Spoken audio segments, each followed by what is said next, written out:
আফগানিস্তানকে হারিয়ে সুপার ফোরের আশা টিকিয়ে রাখল বাংলাদেশ। দৈনিক সংবাদ দিগন্ত পত্রিকার বিনোদন সংবাদের সাথে যুক্ত আছে আমি সাইমা ইসলাম।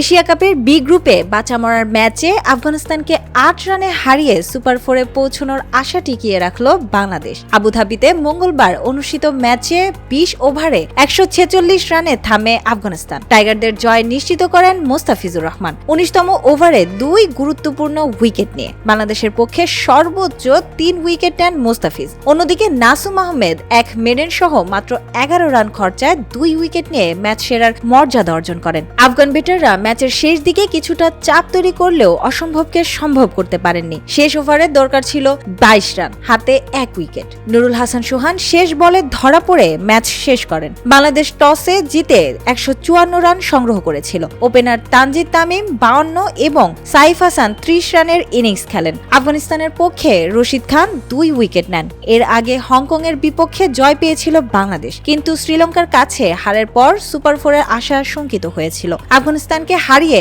আশা জিইয়ে রাখলেও শেষ ম্যাচে ফলাফলের উপর অনেক কিছু নির্ভর করবে। ৩ দলের পয়েন্ট সমান হতে পারে, যেখানে নেট রান রেট বাংলাদেশের জন্য নেতিবাচক রয়েছে।